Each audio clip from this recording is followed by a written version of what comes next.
If you're going to be a winner, you're going to need a coach. Sharpening doesn't happen by accident. A blade left untouched will rust, and a man left unchallenged will stagnate. Every man needs friction, resistance, and a whetstone to grind away weakness and reveal his true edge. Welcome to the Whetstone, where we reject comfort, disrupt the status quo, and forge men ready for impact. Hosted by Dredd, Dark Helmet, and me, the Plague. This is where men step out of the drift and into acceleration, because iron sharpens iron, and no man sharpens alone.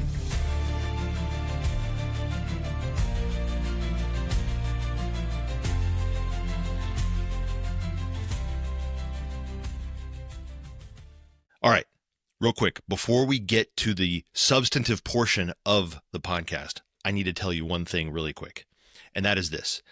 Most guys know, or should know, that Mud Gear is an official partner of F3 Nation. For years, they owned the store, the F3 Gear store, and it was all run through them. We negotiated at the beginning of last year, and so now F3 actually owns the store itself, but Mud Gear remains an essential partner because they run it for us. So we own it, but they run it. And the beauty of that arrangement is that we get incredible service of running our gear store through Mud Gear, and also they get the incredible benefit of being our official sock partner. Now, guys are like, I never really think that much about socks. And the problem with that is you're not old enough, apparently, because once you get to a certain age, you got to think about the socks. Now, in any given beaten down, maybe it's not as big a deal. I'll give you that. But I'm here to tell you, and I'm being really serious about this, I do not go out in the gloom, and I definitely do not do a CSAUP without Mud Gear socks on. And the reason for that is I have yet, and I have done, now Dredd, you can fact check me on this. I would say there are very few, if any, men who have done more Grow Ruck or Go Ruck events than I have. I've done a bunch. You and I did several together. Many. Yes, yeah. Many. The Mud Gear sock has held up better than any other sock that I've had. I have some of these socks that have been around for a long, long time. And the nice thing about them is they don't stink. They don't stink. And I have never had a blister. I have never had a hot spot. And I'm serious. This is, these are walking 14 hours, kind of underweight and all that kind of stuff, right? Every CSAUP I do, whether I'm running or whether I'm doing any of the other kinds of things with the rucking or whatever it might be, I did it. I wore them last a couple weeks ago in the Spartan race. They look good. They hold up. They wash well. So if you want to get yourself a pair, mudgear.com/F3, or go to the gear store, the F3 Gear Store on F3Nation.com. Support the mission, because that's an important piece of this as well. Remember that every bit of gear that you buy through the F Gear Store, particularly the socks from Mud Gear, we get a little extra kick in from that. Are all those proceeds, a portion of those proceeds go back to help support F3 and the mission that we do. So you can make bad life choices in other places, but please, not on your feet. Nope. Doa, I think somebody issued me a pair of those, like a courtesy pair, and I like them. Yeah, they're good socks. They're good socks. But I'm here to tell you, they're battle tested. They're battle tested by you. Battle tested socks. Battle tested. Battle tested socks. I think that's going to be the next campaign. Battle tested by Doa. Battle tested by Doa. Yeah. Yeah. Well, no, it's beautiful, and it's good to see you guys again. I know last time, Helmet, you and I talked, and you were thinking you had an injury, but I don't know. Wanted to check in. How's that going? Yeah. So I definitely had a minor injury of some kind. And in typical F3 man fashion, I was like, well, let's just see if I can run this off. But I took a week out of the gloom to kind of rest it, and sort of slowly limped my way back to make sure. But I queued this morning, felt pretty good. So I think I'm in the clear. So in typical man fashion, the answer was run it off. Don't go to the doctor. And Dredd, how are you feeling? You doing any better?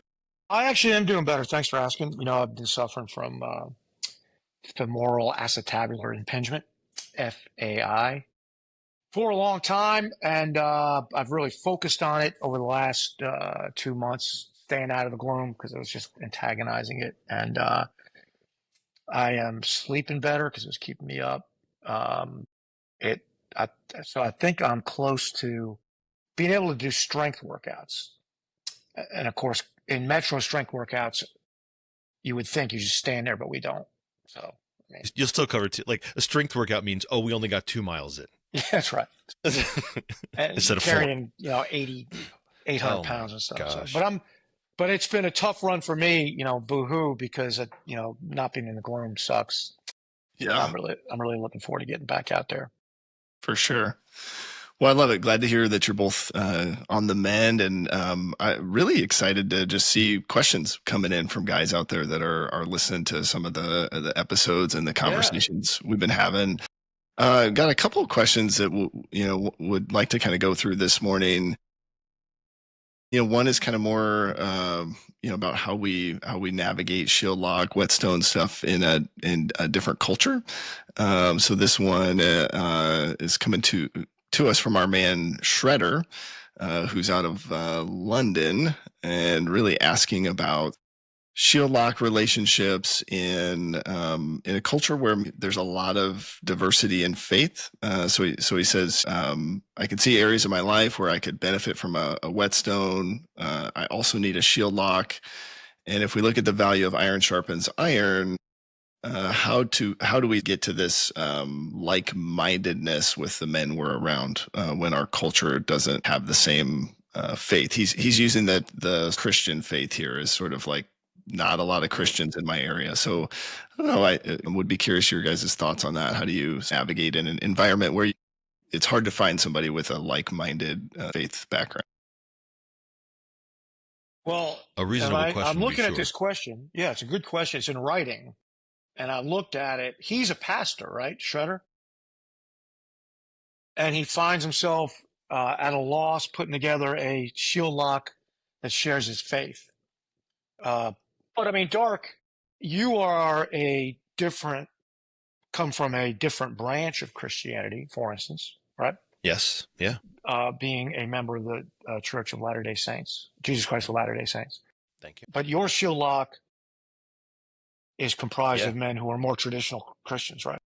Yeah. We've got kind of a non-denominationaler and an Episcopalian. So my shieldlock, 3 of us go to the same church, and then the other guy is just another, is a heathen. APP, all-purpose Presbyterian, So he's the Swiss Army knife of Presbyterians. That's what I did. Well, no, I think Presbyterian, since I was an Episcopalian for a while, and then I became a Presbyterian. What I like about the Presbyterians is we're kind of the junkyard dogs of Christianity. It's like, just feed us whatever we can eat it. It's fine. It's fine. It's kind of interesting being a Presbyterian and finding out how the Presbyterian church works. But I think you'd be better situated to say, because your shieldlock is not completely aligned in this way. So how do you guys manage through that? That's okay. That's reasonable. I mean, I kind of had lumped us all together as Christians, I guess, and so. No, I'm not saying you're not. I'm just saying. Oh no! I wasn't. Yeah. I know you weren't. I'm just saying, like, I hadn't really thought of it that way. But that's a very good point in the sense that we don't align on some of the fundamental tenets. I mean, I think on the big ones we are, but I think that for me, and I think the way that we probably would recommend a guy look at it is. Well, there's a little bit zebra jockey here, right? Mm-hmm. Look, are you both headed in the same general direction at the same general speed, right? And you can define direction as whatever, to some degree, right? So if in other words, a guy who, and let's say that one of my guys was a Muslim, right? And so he believes something entirely different than I do, but he is equally dedicated to his Muslimism as I am to my faith, right? Then even though we don't necessarily agree on hey, how do you live your life the best way you possibly can to be the most effective, whatever. We may differ on some of those specifics, but I think if a guy says, no, I don't believe I'm the king of the world, and I am absolutely dedicated to the practice of my faith in much the same way. So the guys that are in my shieldlock, as an example, we all go to totally different churches, right? And we are of again, 3 different sects of the same general faith, sure, But but we all go to church every Sunday, right? And we take our families and, and that kind of thing. If a guy was in my shield lock and said, yeah, I just don't think church is important. I don't think worship's really that important. That might be a problem. Like that could be a challenge, right? Now, if he says, I 100% think that, it's critical that a man doesn't go to church. That could be a problem, right? Or if he says, I think, I believe in you pick, I mean, outside of something really, nefarious, Satanism or something like that, right? But he says, no, I think you must have regular worship. You must be in community with other people who believe the same things you believe, and he was dedicated to that in the same way that I am. I don't know that it matters that we align perfectly on the specifics, right? But just that we are aligned on the principles. Well, I think that a shield lock is different than church in the sense that I think I could be in a shield lock with a member of the Church of Jesus Christ of Latter-day Saints, but I couldn't worship with one, because I think that's fair. Right. It's different. Because there's a couple of essentials. Yeah. And so a couple of essentials, so this is actually minivan centurion stuff, but if you boil down the essentials of whatever organization you're a part of, unity and non-essentials, for me, the essentials are, from a faith standpoint, are that you believe, place no one before God, treat your neighbor as yourself, and that the tomb was empty. Right. And we would agree on those things, right? Easter morning, we would agree on that. Yeah. But I would struggle with the lack of belief in the Trinity. I think would be a non-starter for me. Nature of deity would be a thing where you couldn't worship. Couldn't worship with me. Yeah, you couldn't say, I don't believe that. Could I be a Christian brother with you? Certainly. Or could I be in a shield lock? Of course I could. Because again, we're dedicated to the practice of our own beliefs at roughly in the same way. Right. And we use the same example in the minivan centurion as far as governance goes. We're all Americans. We have different political, whatever, viewpoints or how the governance should work. But for me, the essentials are all men are created equal, and the governance exists to protect life, liberty, pursuit of happiness. If we can agree on that, then, we can agree to disagree on what day the city should pick up the garbage, I guess, And what we should be trying to do is find those essentials, right? Form agreement on that. And if we can't, we can't. If you can't agree that all men are created equal, then it's hard for me to be part of a civic polity with you, regardless of how you get there. But I think the tighter the relationship is, the more you're going to have to agree on some of these things. Like Protestants and Catholics can disagree about whether or not the pastor should be celibate. I think we can agree to disagree on that. And of course, in your faith tradition, there isn't even a pastor, right? It's a laity. It's like a layman. Yeah. It's a volunteer, right. Peer led in a rotating fashion, if you will. That's right. So I guess it comes down to leadership, really. And you say, look, I'm forming a shield lock. We're not going to agree on everything, but what are the essentials that we must agree upon? When we say, one of the aspects of a shield lock is have the same general belief system. And I think if you find yourself in a place, what sounds like ex-London is, where you're not going to find three other, all-purpose Presbyterians, right? Three guys that go to the exact same church as you and believe that, or just, kind of like, it's funny, before I became a believer, I didn't really understand. I thought people in the Bible Belt were really aggressive about their, and that's just not really true. I mean, but if you can't find three kind of general purpose Presbyterians, and then maybe you kind of back it off a notch and you say, well, can we agree that you're not the king of the world, that there's a force out there, whatever. Maybe that's where you have to start, because the necessity to have a shield lock to me is so strong that I would be willing, personally, if I found myself living in one of those places like London or Seattle or something, I suppose I'd be willing to adjust it a little bit and say, well, can we agree that there's, I guess theism, is that what theism is? Like you believe that there's a force out there controls Kind things. of that agnosticism or something like that, maybe, or Yeah. where it's like there's something out there, I just don't know what it is, and I'm not sure, Right. But I think you would have to be dedicated to that. You would have to be exploring that. You would have to be.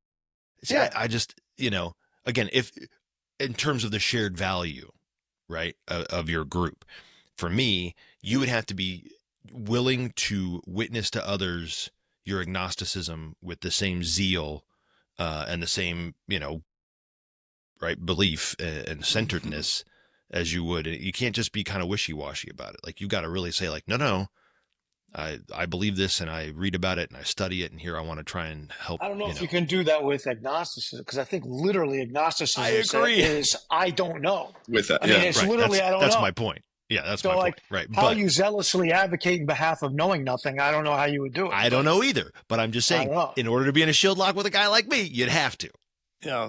That's all. I'd be curious what because to me, what it sounds like there may even be some pre-work. Like, is it possible that a region, as you're getting started, what's been helpful for us locally here is like just having a Q source discussion with cafeteria, right? Because you just sort of introduce this idea, even that like men can talk about serious topics, right? And that sort of gets perspectives out in the open and kind of gives you a platform. So you're not having to go and be the one that's talking to all the guys to figure out, do you think there's a higher power, or, that sort of comes out, at least in my experience, naturally, right? When you start talking about some of the Q source stuff. But I don't know, is that progression? Like you kind of start with something a little like that. And, as you get to know guys, then you sort of identify, hey, we align on these things, right? Maybe it's not all the way in on the Trinity and all of my faith beliefs, but we align, like you're saying, Dredd, sort of almost like zoom out or adjust a little bit to find something you can align on. Right. Well, I think that's why the third F was always defined. Faith was always defined as a belief in something outside of yourself. That was us searching for the most common denominator we could find without abandoning baseline belief. In other words, we didn't ever want to make it a defined, certainly not a defined aspect of Christianity, but not even a defined between any religion. I mean, we didn't want to do that because we didn't want guys to see that as a hurdle over which they needed to leap. That's one reason, to be part of this, but also because we wanted to have the conversation. I mean, Dark Helmet and I have had endless conversations about the differences in our faith, and and we'll have endless more, I'm certain. Right. I've learned an incredible amount from him about his belief system, and I don't share it. And he would probably say today, I don't share it. I almost said yet, but yeah, go on. Yeah. And, but the thing about our conversations is it's man to man. Sometimes I'm teasing him, he's teasing me about it, whatever. But that's the way I think we learn as men, right? And so, I really do believe I understand from the outside. I have an outsider's understanding of the Church of Jesus Christ of Latter-day Saints. I have an outsider's understanding. And all the kind of meme-ish stuff, I understand how that's been taken out of context as a way to diminish your faith. Like other people have attacked your faith by taking things they don't understand and using them as a way to try to convince other people that it can't possibly be true. And I think that's the kind of the basis of the conversations we need to continue to have with everybody. So what I would say is that's what's unique about F3 is you can believe whatever you want to believe. All we really ask you to do is let the other guy believe what he wants to believe and have a grown-up man conversation about both. And if you don't want to talk about it, just say, look, I don't want to talk about it. But that's being a grown-up man, right? Is being a able to say that. And that's right. Just to kind of add to what Dredd was saying there too, is like, look, yes, we give each other a lot of grief sometimes about, what we do or don't believe, or why we do or don't believe it, or whatever. But I have said in environments like this and in many other places, including in my own church, right? My association with him and the things that we have discussed have made me a better man in general, but I believe without any hesitation, a much better Latter-day Saint than I would be otherwise. And I think that's kind of the beauty of, you almost don't need to, maybe you don't even want to perfectly align, right? Because how else are you going to challenge yourself and push yourself, to really have the conviction that you want? Has he changed my mind about some things? Yeah. Yeah, for sure. Right. Hopefully I've changed his about a few things too. Right. Or at least an understanding of things, whatever it might be. No, I you think it changed my sharpens mind us all about the way some around. stuff. Yeah. Yeah. Right. So you look at America in general. That just what you just described just reflects us anyway. Is that we are a pluralistic nation with a lot of different beliefs and a lot of different viewpoints that congeal and coalesce around a couple central beliefs. And that's what makes us such a powerful country. I never worry about the future of America because of the when you see like a controversial idea that seems like it's threatening, and because of our baseline tenets about freedom of speech and freedom of assembly and fair play and traditional notions of fair play and substantial justice, all these things, none of these things become a threat to who we really are. In fact, they strengthen us. Like if you watch some old documentary, how people were afraid of Elvis, for instance, which seems laughable to us, right? Mm-hmm. But he swung his hips, Dredd. Oh, it was Elvis is going to be the death of America. And then he ends up on the Ed Sullivan show, and 15 years later, you're arguing about whether you should use skinny Elvis or fat Elvis on a 20-cent stamp. I mean, this is like any potential cultural threat. Rap music, that's horrible, And then Ice Cube is in family movies, Yes.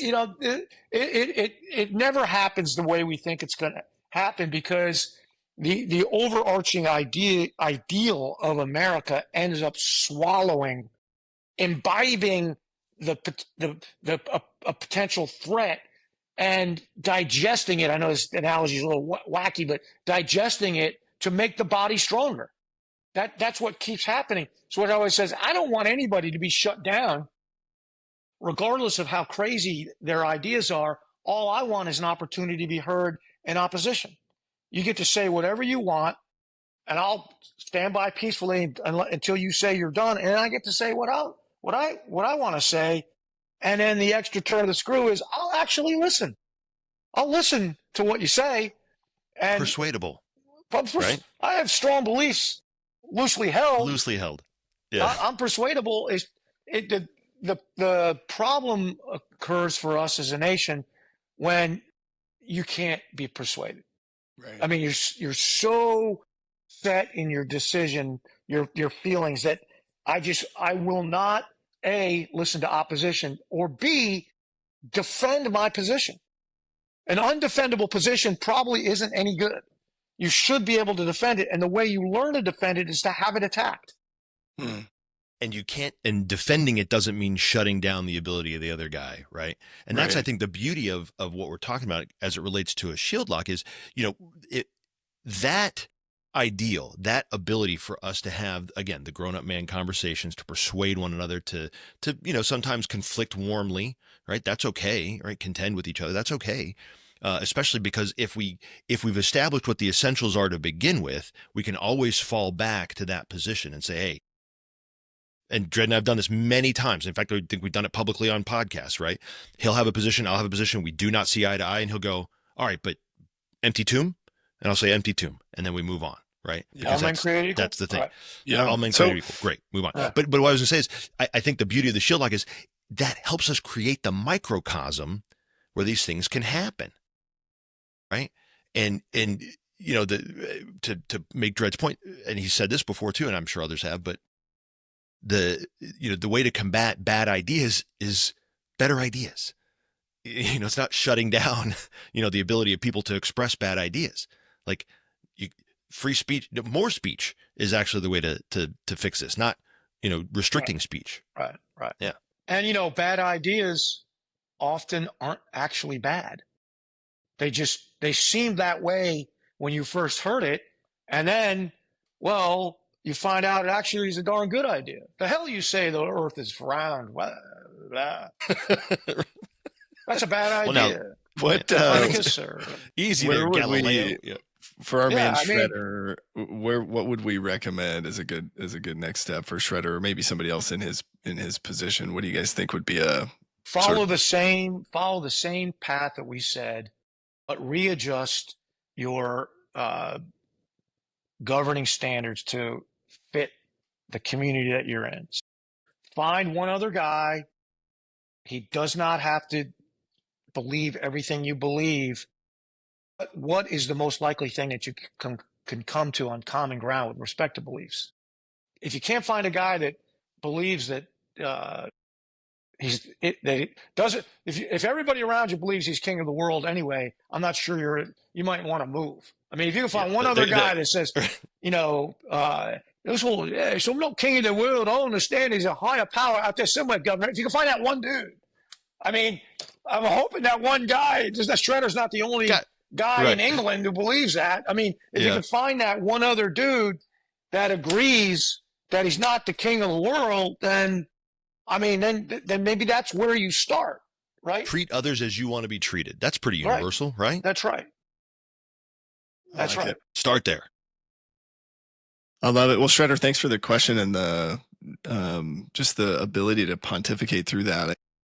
I love just kind of hearing us, sort of dissect that and keep us updated. We'd love to just hear as you're making progress. Other guys that have questions, feel free, send them to me at theplague@f3nation.com. We do want to get into sort of our thematic topic for this particular episode, which is really the substantive portion. So really want to dive into sort of 2.0s and shorties and kind of talk through just some strategies. But I do have a question from one of our listeners that's about shorties. So this is from KOA, a guy here in F3 Omaha. And there's two questions, but first one, I think we've had this question before. What age should we allow our sons to start coming around to F3 and get a real name? I know this is our favorite question. And the other one, and this is where I would like to spend more time, is should a father be a whetstone to his son or daughter? And like, at what point does your relationship as a father, like, does it become a whetstone? Is there some whetstone-ness to being a father? So first, what's the right age for a young man to come out? 15, and that's it. We're not talking about it ever again.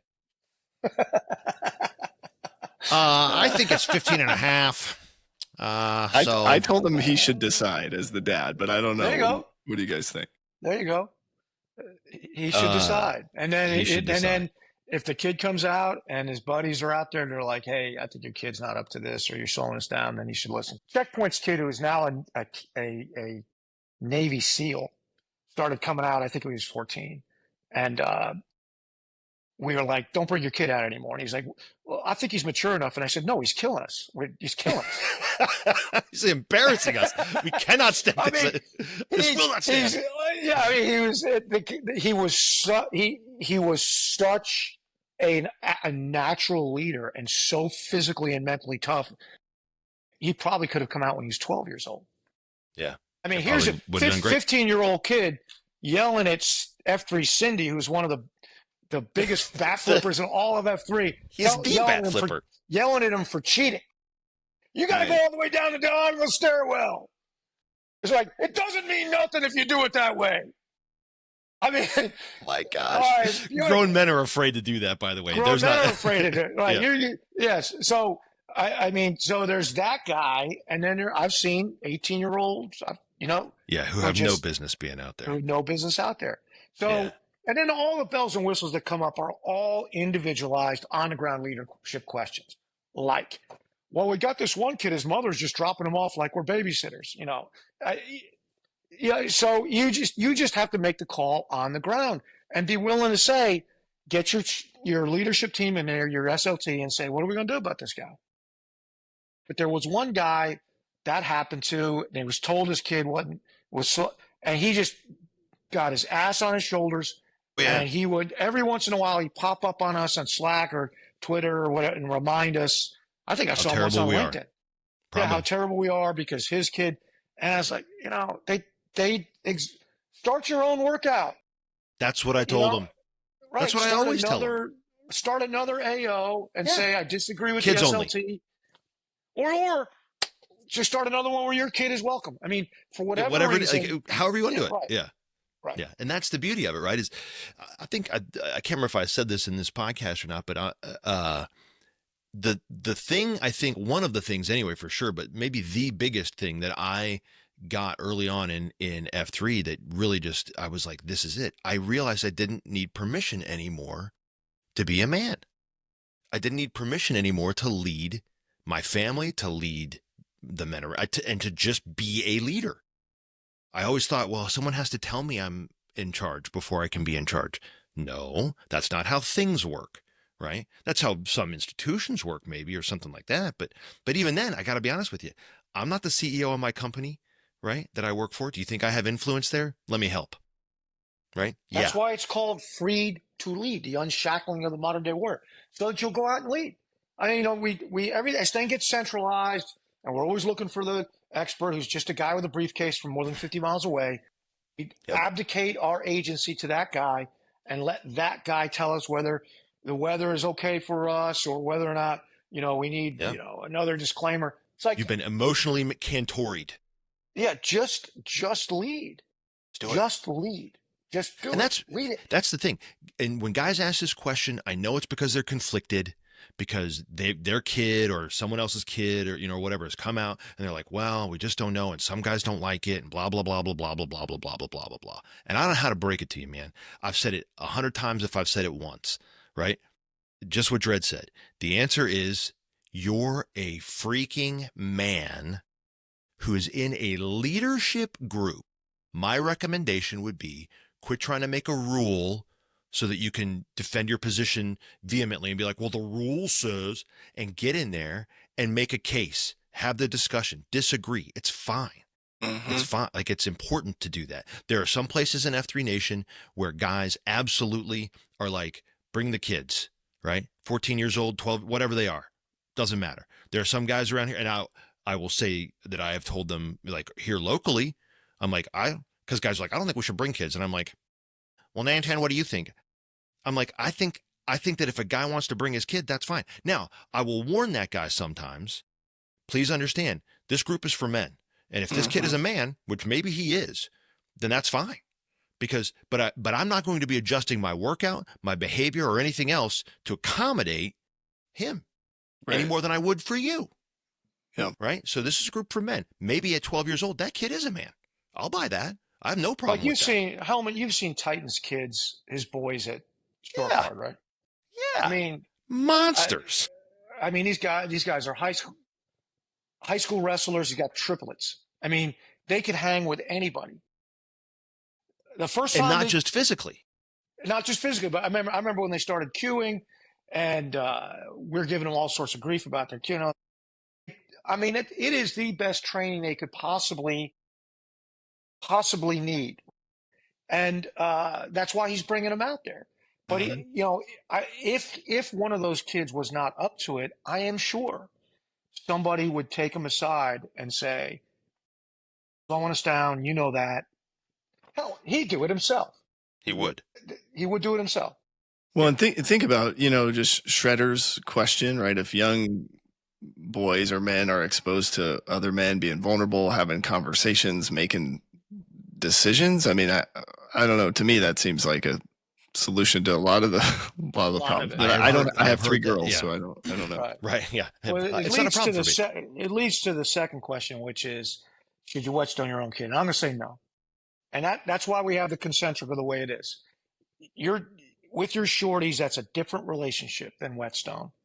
And you are in a sense Whetstoning your own. In a sense, you are. Well, That's in the part sense of that you are fathering. giving them advice and Yes, trying to lay a right. path for them for life. But That's I'm right. here to tell you, like, if may you rest in peace, right? But when I was a kid, if my dad, my father, right, was giving me some advice or talking me through a situation, it's a very different kind of thing than if Dredd was, right? Right. I And had a Whetstone before this. I was sitting here. He's sitting here. He's a lawyer, but he doesn't work for me. He's a lawyer in another firm, and I will not Whetstone lawyers in my own firm because that's mammon. That's a different relationship. That's the outer doesn't ring. belong here. Yeah. Doesn't belong here. So several of my blades are lawyers, but none of them work for me. Now, do I give my employees lawyer I'll give them much more advice than I'm sure they want, right? But if they said, "Will you mentor me?" I said, "I'll mentor you from a professional standpoint, Right. As but a lawyer. you really need to go find a relationship with, if for nothing else, to say, here's how things are going at work. What do you think?" I mean, you need somebody to bitch about me to, Right. Yes. right?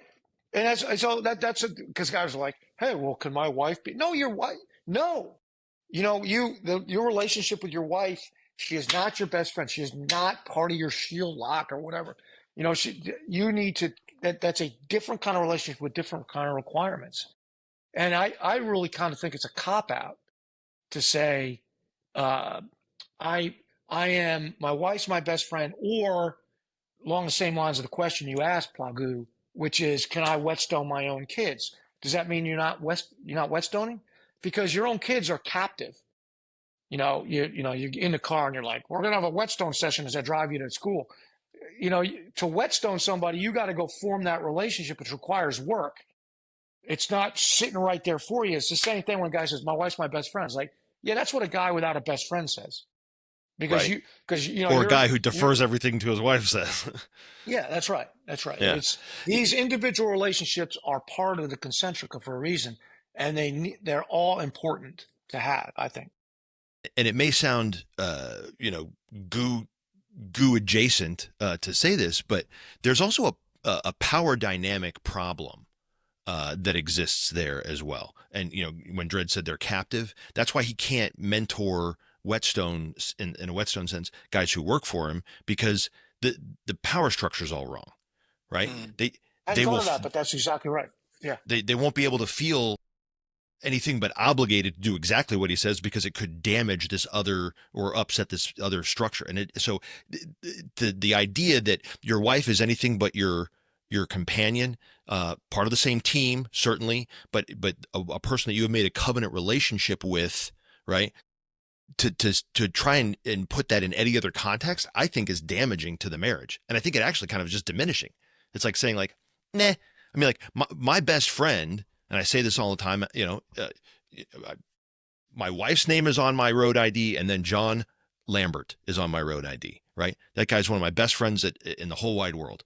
And to put my wife, no offense, Slots, but to put my wife on the same level as Slaughter, not a chance.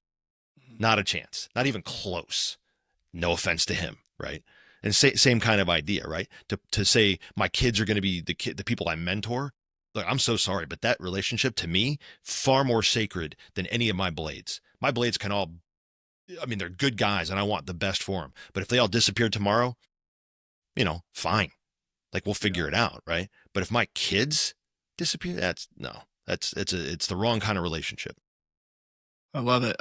There's sort of this, as I'm thinking about the Concentrica, I don't know that I've ever really thought through kind of the power dynamic and then the not wanting to sort of mix and mingle those relationships, but it makes total sense as I'm hearing you say it. I think, one of the things we were just on vacation with, my wife and our 3 girls, and, I was getting a refresher on the Q-source topic on shorties, right? And it starts, talking about the sacrificial relationship and, how much money does a man spend on his children, right? It's like how much money you have divided by the number of children, right? So all of it. And I'm like, yeah, this is good. And I get it. But I think where my mind goes to is like, how do I actually do that? Because honestly, I find myself still wanting to, be selfish, right, and make decisions that benefit me, and maybe that's a me problem, right? I'm known to be. That's horrible. I never do that. That's right. You're literally the only man in all of F3 Nation who has this I'm issue. 100% sacrificial 100% of the time. So I guess, I just would be curious, like, what have you maybe practically found that's helpful to sort of get out of those moments when you're like, because in my mind, I'm like, oh yeah, vacation. And then after day one, I'm like, no, we're making memories. This isn't a vacation. This is a memory making sort of trip. It is funny you say that. Vacation is something else for some other day. I don't know, but we're traveling. That's so what is the point of the vacation anyway? When you think it's kind of a funny thing when you think about it, because it's so ingrained in our society, right? Well, spring break, we do this, and we take 1 week in the summer and take our kids someplace. Why do we do that? Where did that come from? I mean, and how long has that existed? Did a frontier family in 1870 there in Nebraska, did they say, I'm going to take a week off and we're going to go to Boston, Massachusetts? No. I don't know where it came from. But what's the purpose of it? Mm.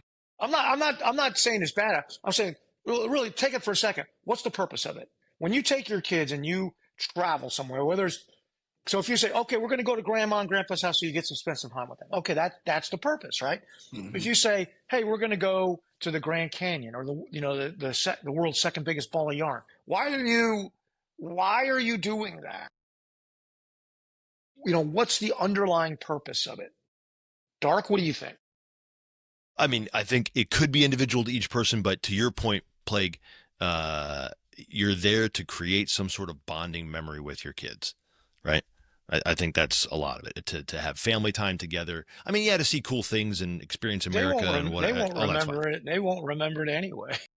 Yeah, so they're going to be like, was that the third biggest or the fourth biggest ball of twine? Who knows, right? But the point is that they will remember the bonding that you had as a family. I think that's the. I think they may not. So we went to Chicago one day and did all the American Girl doll thing. Went to the with the glass thing where you're looking through your feet and all.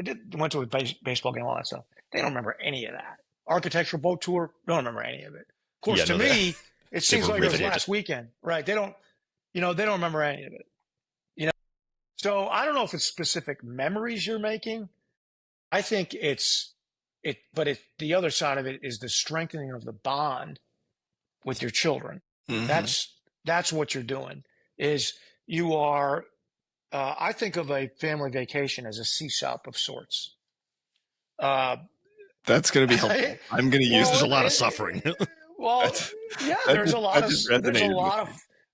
of suffering, right? And if you think you're going on that trip to relax, are you relaxed if you've got 3 little kids and you're walking around Chicago? I don't think so. It wasn't, but we would go on these trips and there was always some sort of kind of challenge going on in the back of your mind. You're like, you're thinking of the click, click, click of the money being spent. You can't not think of that.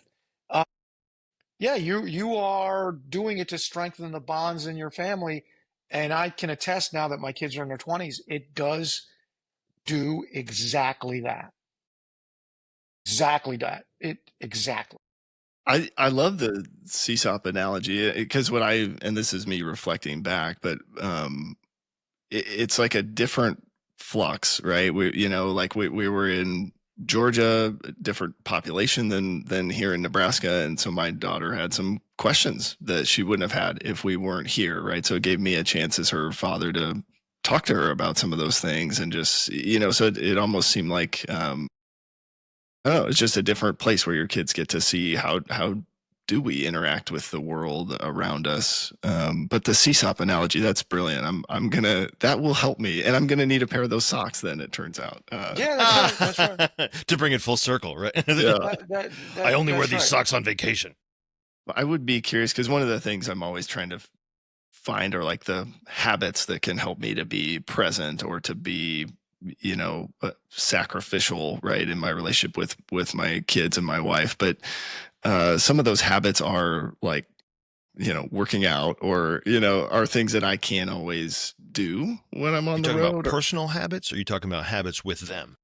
Maybe both, like just things that have maybe helped strengthen that bond, but also like that have helped you get in the right mindset so that you are able to be sacrificial. Like, how do you snap out of that moment where you're like, all I can think about is I need to go for a run, but actually what I need to do is be a dad.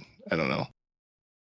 I was 1 year when I was scheduled for a 6-man on the Blue Ridge, which is, for me, I'm not a great runner. That's tough. You got to do a lot of mileage. It's very. And we did a cruise in the like around Lithuania and Sweden and what's that, Baltic cruise. So I'm on a cruise ship, like right in the heart of the training period that I would need to go. So I'm trying to, like a little track on the boat, that you can run on, like 1/8 of a mile, whatever. So to get an 8-mile run, you just do the math, right? I'm on lap 49. But if I didn't do it by 6 a.m. where people are out there, it's also the main deck of the boat, and I'm running around. I was like, and I was getting a little aggravated by it because I'm thinking, I can't let these guys down in the van. I got to get this mileage in. And after the first couple of days, I was getting aggravated, and the kids were staying up late. I'm like, I got to go to sleep because I got to be up early to get on it. And then maybe the third day, I said, what? I wrote a whole book about this. My priorities are so screwed up. Where is my Blue Ridge relay team in the Concentrica? It doesn't exist. Yeah. Right. So I guess, I'm going to be a little slower on that, this year than I wanted to be, because this is when the trip got scheduled. It's like it was nothing that my wife said to me. I never tried to work out again on a vacation. I don't even bring my stuff. That's just the way it is. This week, I'm not working out. Why? Because I'm not going to try to go to bed early, or I'm just going to have fun. I'm going to suck every ounce of fun out of this trip I can. And if it kills me. So I guess that goes to the sacrificial part. Yeah. Same answer, right? I was going to say basically the same thing, which is show me, and I say this to guys a lot, show me on the Concentrica where F3 is. Just point to it. Yeah. Right. And it ain't there. Point where is running on the, it doesn't exist. Your relationship with yourself isn't on there either, because it comes after all those other ones, right? It's now after all those others. The inverse of that, which I think is pretty cool, is you owe a duty when you're on one of those things to your brothers to be in as good a shape as you can. Best you can. As best you can. And I have been in the van with a guy who didn't train sufficiently. Let's say you run a leg. I ran this one leg, and it was on the Palmetto, though. I was in very good shape at the time. It was that, right, in between injuries, And there was this van that was kind of alongside us quite a bit. They were either in college or just post-college, but it was females who were very good runners. And we were competitive with them, And I remember I had this 2-mile leg. And I started with this girl, and I determined that she was not going to beat me. And I think I ran did it in 11 minutes, 2 miles, 2 5:30s, something like that. Maybe I'm blowing sunshine in my memory banks. Even if you're half right, it's pretty fast. Yeah. It was super fast. And she was trying like heck to run me off, and I just wouldn't let it happen. And blood coming out of my nose, couldn't see straight. And we get up, and I look up, and the person she was handing the baton to, she's got hers, and I can't see my guy. I'm like, where's my guy? He's not there. And I crossed the line, and I'm yelling for him. And 20 seconds later, he comes out of the porta-john and he's like, "Oh, sorry, man." And I absolutely lost it.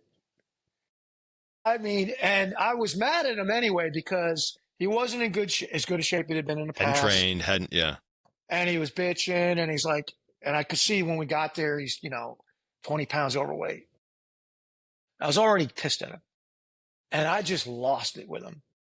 And then I handed it to him, and I think Checkpoint was in the van. And he's like, "Wow, you really got pissed off there." And I stopped and I said, "That was really stupid, wasn't it?" He's like, "I know why you're mad. I mean, you sucked every last ounce of energy out of what you had. And then that guy's very cavalier. Like that, he just completely gave that time back that you worked for because he's sitting on the crapper and doesn't give." And he's, "I know why you're mad, but yeah, I think you were a little hard on him." Anyway, so I get to the next exchange point, and I said to him, "Hey, man, I'm really sorry about the way I acted. That was inappropriate. And you've been a good brother to me, and that was really inappropriate." And then I held off the temptation to say, but I didn't, because nothing matters before the but. Right. But you still shouldn't have crapped. Then he said, "No, I should have been right there. That I'm not as in shape as I should have been." And he had some reasons why his training had been interrupted. And I guess the whole point of this whole story is this is what we have to do as men. I mean, his reasons were kind of family-based, if I recall, and he just didn't have the opportunity to train like he should have. And he's also didn't train like he should have. It's kind of interesting how these two CSAUP loops come together. Your family CSAUP, and I've been going through a mammon CSAUP for the last 2 months, really. Not doing the things I want. And my shieldlock said to me last time we met, "When are we going to start getting your weight back again?" And I don't want to get on that scale. And I said, and they're like, "Just tell us the day."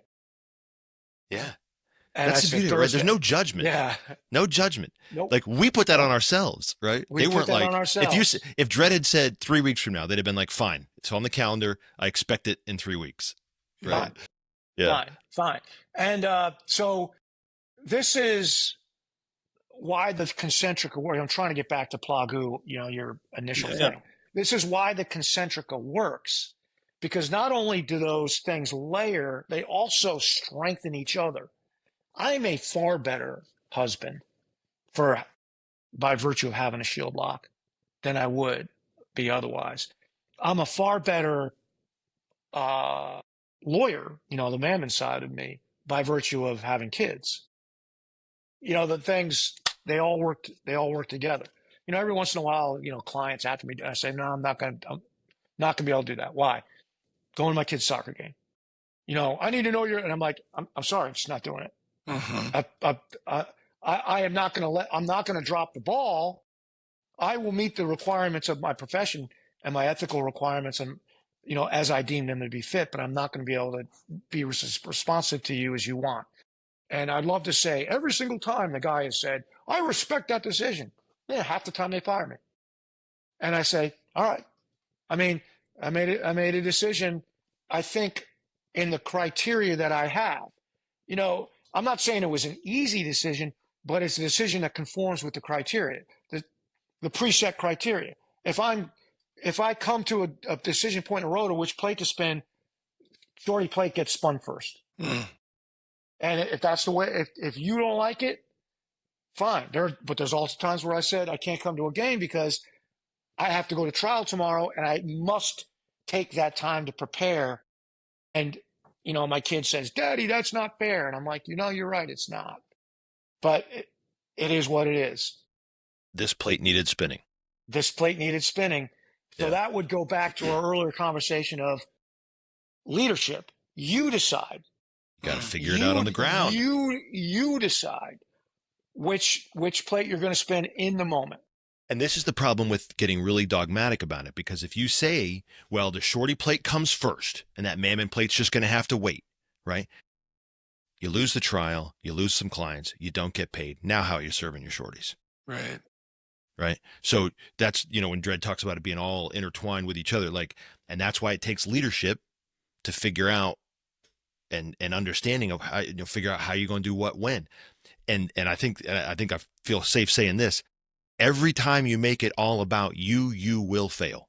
That's the only guarantee that I know of, right? There's no guarantee you're going to make the right choice every time as you go forward. But if you start making it all about you, I guarantee you every time you will fail. Yeah. Because the whole thing is, which plate is you? No, you're the spinner. You ain't got no plate, man. You're You're the somebody spinner. else's plate. That's right. And you may not realize it in the moment, but you are somebody else's, like your wife's spinning you. You just think, no, it's completely uneven. I'm the one carrying. No, Right. no, it's not that way. You just think it. You think it is because it's human tendency to put yourself as the main character in the drama that is your life. And everybody does that. And if you realize that, like, oh, gee whiz, I'm a freaking bit player and somebody else, that's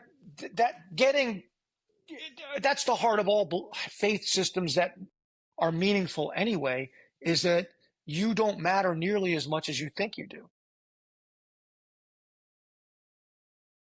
Yeah, I love this idea, and I don't know why. I guess maybe just reading through the Concentrica model, because it's in Free to Lead, right? Is more of like the who's going to be at your funeral, and then Exactly. in Q-Source it's more dialed in. Yeah. And I've sort of in my mind maybe weird, maybe created like this. It's like the destination or the program, but not using it as a tool to help me make better decisions on the front end, but then also help me to get out of those moments where essentially it's the moments I need help getting out of are the selfish moments where all I can think about is what I need, what I want. And so then that's where the sacrifice comes in, right? I'm sacrificing maybe the things I think I want or need. I'll be careful in using that need word, helmet, but the things that I want, and I need to sacrifice those for my family, even if that means my physical fitness sometimes, right? Which I think sometimes is maybe where we get confused, because we're like, well, wait a minute, I'm going to all these workouts and I'm doing this for you, honey. Yeah. Okay. Yeah, these abs are for you, baby. No, I'm kidding. No, that's great. I guess the last thing I would say is there are planes to catch and bills to pay. You learned to walk while I was away. I knew he was talking for I knew, and as he grew, he'd say, "I'm gonna be like you, Dad." I'm gonna be. I want to be like you. Yeah. So Hey, there we go. Not Geddy Lee. And not Geddy Lee. What's funny, before we go, because you brought that song up, I've gone through like 3 phases with that song. When I was a kid, I was like, yeah, you should pay more attention to me, Dad. When I was a young father, I'm like, oh, I don't want to end up like the old father. Now that I'm the old guy, I'm like, what's exactly wrong with the way that worked out? I mean, your kids come home from college, they do want to get off with their friends and borrow the car keys. Yeah. Your kid is out It's kind of the working point. hard, and he's like, hey, Dad, I'd love to, but my new job's a hassle and the kids have a flu. That's life. But it's sure nice talking to you. I'm not so sure when I look back at that song, and I'm like, everything the guy did were things he was doing, managing his Concentrica, and I don't know why Harry Chapin is bemoaning it, because I'm like, that's actually life, And if maybe you it's really a feature, not a bug. Right. The only thing I'll say about it that I'll do differently is, if I say to my grown children, I'd sure want to see you, can I come? I'm going to come out, stay at the Motel 6, and you tell me if it would help you to have me cart the shorties up to the soccer game. So you and my daughter-in-law, my sons-in-law in my case, can go off and have some time together. How can I help? Yeah. Different. Very different kind of a. That's right. That's right. Because and this goes to the thing, at each phase of our life as men, if you see yourself as a servant, sacrificing as a servant, you're going to get everything you want. Right? If you say, I want to see my grown kids, I'm going to go where they are and see if I can help them out a little bit, then you know what? They're going to welcome you with open arms and not seeing it as burdensome. That's what I believe. That's more of a prediction, since my kids are just really still in college. But that's kind of how I view it. Still a great song. I'm not so sure it's as negative as I saw it in the earlier iterations of my life. Beautiful at all. picture. I'm totally with it because, if Little Boy Blue and the Man in the Moon aren't with you, who can be? Who can be? Who can be? Definitely Who not can Yeti be? Lee. Nope. All right. Nah.